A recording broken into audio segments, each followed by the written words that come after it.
You guys, today's chapters are going to be crazy. We have 4 chapters left. We're going to read 2 today, 29 and 30, and then the last chapters tomorrow. Oh my goodness. Let's just dive in. Chapter 29, The Man in the Beautiful Two-Toned Shoes.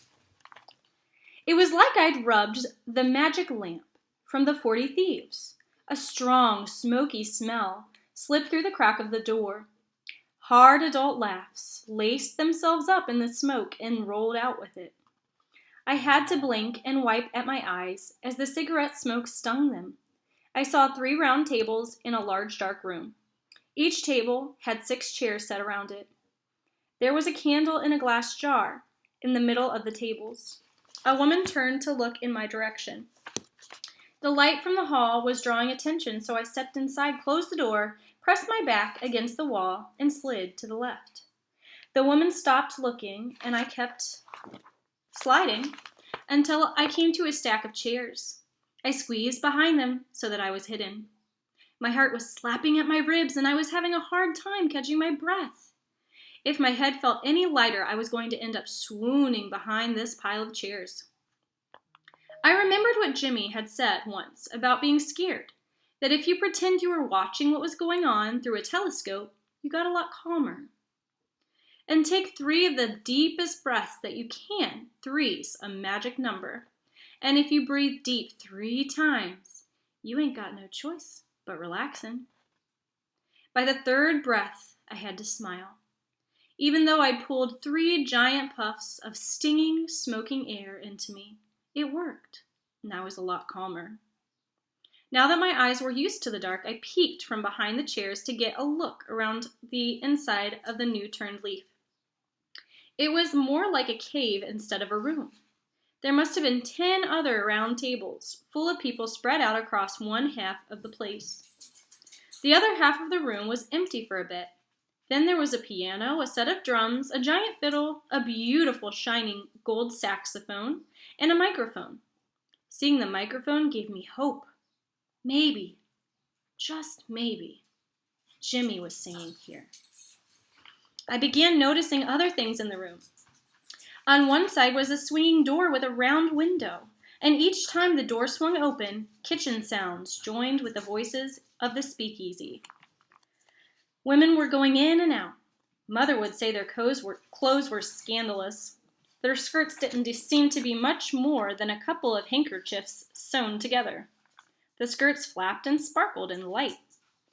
There was just as little to their blouses. Their shoulders and arms were bare, like movie stars in Hollywood magazines. I nearly jumped out of my shoes when a loud boom came from the stage. Lights came on and 4 men were sitting on the stage with instruments in their hands. My heart sank. No Jimmy. People started clapping and a little cheer went up. The musicians started playing and I was shocked. I'd heard music on the radio and in moving picture theaters before, but this was different. It was beautiful and warm and went right into my body. The man at the piano said into the microphone, "Good evening, ladies and gentlemen. Thank you for joining us this evening in beautiful Detroit, Michigan." I guess all Michigan people are like Father. They seem to be very proud of where they're from. The loudest cheer came when the man said Detroit.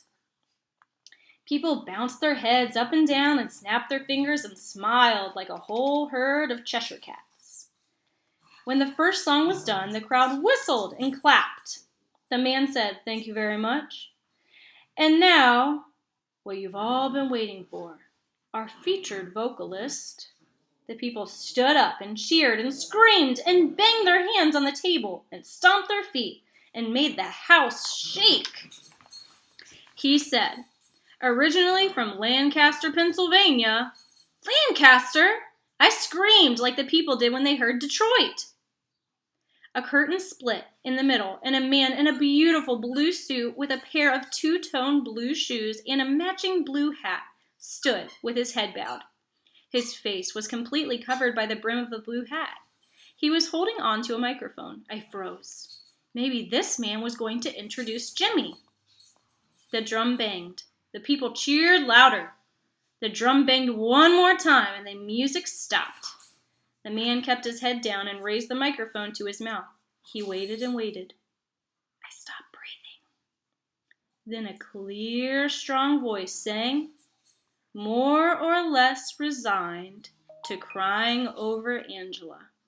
The band jumped in, and the crowd screamed louder, and I found out for a fact that I am not a swooner, because if there was anything in the world that could make you swoon, it was the air of the new-turned leaf, the music of this band, and the voice of the genuine, gentle, jumpin' giant, Jimmy Malone.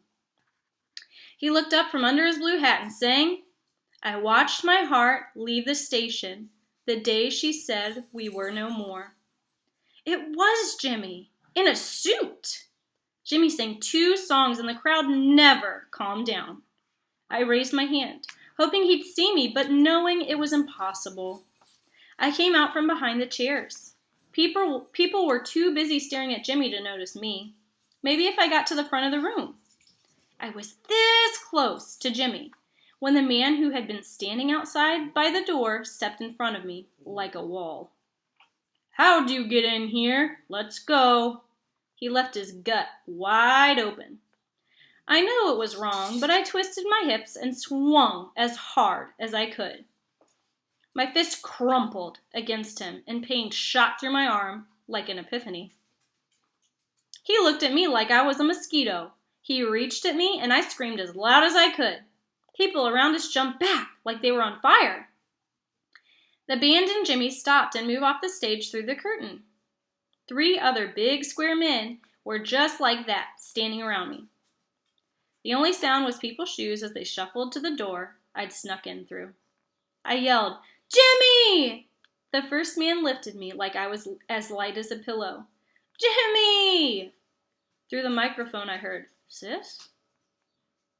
The curtain opened and Jimmy stood there without his hat. Fellas, hold on, that's my sister. He said, Folks, please have a seat. We'll start the show in a minute. Please don't go. The man I'd slugged put me down as Jimmy jumped off the stage and grabbed me. We cried and cried. Aw, sis, it's so good to see you. I said, Jimmy, I missed you so much. He walked me onto the stage and through the curtain to the stool. Let me take care of my business, Deza. Sit here until I'm done. The band started up, and it looked like they weren't ever going to stop. 4 times after they finished playing and stood up, people yelled and stomped until Jimmy did another song. When someone finally came and moved the drums and instruments off the stage, a white man smoking a cigar took Jimmy's hat and walked around the crowd. People started tossing in coins and even some folding money. Jimmy grabbed me. Come on, sis. I live just around the way. We've got a lot to catch up on. I see you're still the mighty Miss Malone. I can't believe you slugged Tito like that. Jimmy and me and the band went out the back door and got into a car just as marvelous as Marvin's. It wasn't a Buick, but it was great. Chapter 30. Look at how little we have left. Father's feet of clay. It was so strange, but as me and Jimmy stood in his little room, I didn't really know what to say. I didn't want to start in scolding him, but I couldn't help it. Why are you calling yourself Jones? What's wrong with being a Malone? It don't mean nothing, sis. Mr. Maxwell thought Jimmy Malone sounded like a white Irish guy's name. He thought it might confuse people. Thought more folks would come if they knew what I really am. You gave up our name? It don't mean nothing. Us musicians change our names all the time. And James Edward Malone, you knew we were in Flint. And you were only 60 miles away? You couldn't write us or come see us and let us know you were okay? Do you have any idea how worried we've been for you this whole time? Why wouldn't you at least send a letter? Ah, sis, you see where I'm living and working. What would Ma say about me making money in speakeasies? It was better that she didn't hear anything from me until I got things right. You were going to throw us away that easy? Aw, Deza, you know that's not true. I was going to write before much longer. He cleared his throat and said, Deza, I got to tell you something. I've been carrying around with me And after I'm done, lots and lots of thinking, it's only fair you know. He said, I promised Pa I'd never tell anyone this, Dessa, especially you and Ma, but I think it's the right thing to do, to break my word. He looked so sad and so serious. I could tell this was something I did not want to hear. No. But I had to. I sat down. Go ahead, Jimmy. It's about Pa, and it's going to be a surprise. I smiled. Okay, you tell me what you know about him first. Then it's my turn. We'll see who's most surprised. Sis, this is serious. Jimmy looked so sad that I wondered if he really did know something terrible about Father. I grabbed the arms of the one chair in the room and sat in it. Well, kiddo, here it is. I bit the second brain quiet. You remember Pa's story about being trapped out on Lake Michigan? I nodded. Jimmy looked at me hard. Swear you will never tell our Ma this. I nodded again. Pa told me the truth, what really happened on the lake. It was the last thing he told me when he came to my room that night he left. He lied to us, Dessa. I got out of the chair so quick that it fell over. I turned my back on him and walked to the door. He blocked my way. We stood that way for what seemed like forever. I looked down into my brother's eyes. I could smell cigarettes and something else foul on his breath. I could smell... Just like Dolly Peaches and the guy named Tito, he left his belly wide open. I clenched my left fist and was getting ready to sink into it into his stomach when he touched my arm and said, Please, Dessa, I'm sorry I said it like that, but I have to tell you. I opened my fist the second time. He said, Please. I turned and set the chair back up, but I didn't sit. Father lied. Everything about them going out in the boat was true. The lies started right after the fog came in. I sat down. Pa said everything went good until they'd been on the lake for a couple of hours. That's when someone noticed a huge fog bank further out on the lake. Pa and Mr. Henderson thought they should go back, but they were catching so many fish that the other guys wanted to wait a while longer. Mr. Henderson finally had enough and started to pull up the anchor. But somehow, the anchor had come off of the rope and they'd been drifting. No one knew for how long. When they looked toward the shore, they couldn't see it. Then the fog bank rolled over them. Jimmy sniffled. I stayed quiet, wanting to hear and not wanting to hear at the same time. Pa didn't know how long they were in the fog bank, but a lot later they heard a ship. They could even see the light from it. They cheered and screamed, thinking they were going to get rescued. But the ship came right at them, and they had to row like mad to get out of its way. I covered my mouth with my hand. The ship missed them, but it sent out a wave that rocked the boat so hard that it just about tipped over. They were all soaked, except for Mr. Williams. At first they laughed because it was such a close call, but they noticed that the oars were gone. And soon, Pa and the guys who got so wet started getting cold and shivering. Pa said being cold and scared did something to them. And Jimmy sniffled again. After they drifted for hours and hours, Mr. Coulter's eyes got really big and were shooting from side to side in his head. He started talking nonsense and wondering why Mr. Williams was the only one who wasn't wet. He said Mr. Williams must have planned this to get rid of all of them. Jimmy stopped. I didn't want to talk or do nothing to stop him from telling me what really happened. Pa said that's when Mr. Coulter jumped up and grabbed Mr. Williams around the throat, and they both fell overboard, tipping the boat over. Pa said he thinks it was the cold. It had to be the cold. He said they lost their minds. that being scared and cold made them kind of crazy. That's why, when the boat tipped and Pa went underwater, he thought about how easy it would be to just stay there and die. But he thought about us, Dessa. He thought about our family and knew he had to fight to the end. He scratched and clawed and finally got back to the upside-down boat. First thing he saw was Mr. Steelong.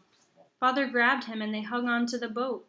Father tied the yellow anchor rope around the wrists so they wouldn't fall asleep and fall off. He said that every once in a while he'd wake up and remember he was still hungry, cold, and scared. He started hearing voices and seeing things. He thought Ma was whispering to him and saying over and over, "My job? My job? You think you're going to take my job?"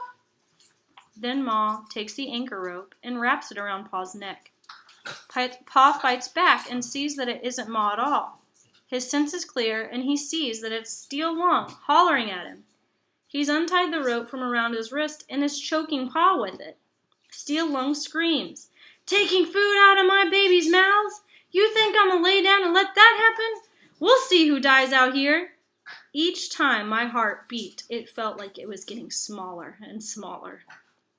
Jimmy said, Pa got the rope off, but Mr. Steelong wasn't through. He got one of the oarlocks and started swinging it at Pa. Pa said he begged him to stop. He told him, "No one's going to take your job, brother. It's me, Roscoe." But Mr. Steelong screamed, "Get off my boat," and kept swinging. He was so weak that he couldn't get a good hit in, so Pa just covered his head, hoping he'd tire himself out. He finally stopped. Pa moved his arms off of his head and looked up. But that was what Mr. Steelong was waiting for. He swung one more time and caught Pa right in the mouth. He knew his teeth had broken out. I couldn't move. It was horrible hearing the truth. Jimmy said. Steelong got his hands around Papa's throat. Jimmy covered his face and cried through his fingers. What choice did Pa have? He wasn't trying to hurt him. He hit him with the oarlock. Not hard, just once. Once. I told Jimmy, Father didn't do anything wrong. Mr. Steelong was trying to kill him. Next thing Pa remembered was waking up on that ship heading to Chicago. Jimmy's eyes were red and swollen. That's it, sis. That's what really happened on Lake Michigan. That's why Pa left. He wasn't looking for no job. He was running away. He was looking for somewhere to run off and finish. Finish dying. No! I'm sorry, Dessa. You're wrong. Maybe he felt bad for a while, but he got to work. That's why I've been out looking for you. We can get back together, and Father sent us money. Father's okay, look! I took Father's letter out of my pocketbook. Jimmy took it and said, That's great, sis. There wasn't any excitement or happiness in his voice. Does Ma know you're down here? I left her a note. Then to hurt him, I said, just like you did. Sawbone said you might be here, and I had to come tell you we heard from Father. We can go back home and be a family again. That's great, but I'm going to have to stay here for a while working. Then I'm back to traveling. We can talk about it later. You got to go back to Flint. Maybe I can get someone to give you a ride. That's a pretty long trip. I was too tired to fight anymore. I couldn't believe he wasn't as excited about Father as I had been. Or as I was now finding, I couldn't believe he wasn't as excited about Father as I had been, or as I was now about finding him. Gotcha. Come on, Dessa. We've got a lot to talk about and catch up on. But now, it's sleepy bye time for you. All right, friends. Tomorrow, we will finish the book. We have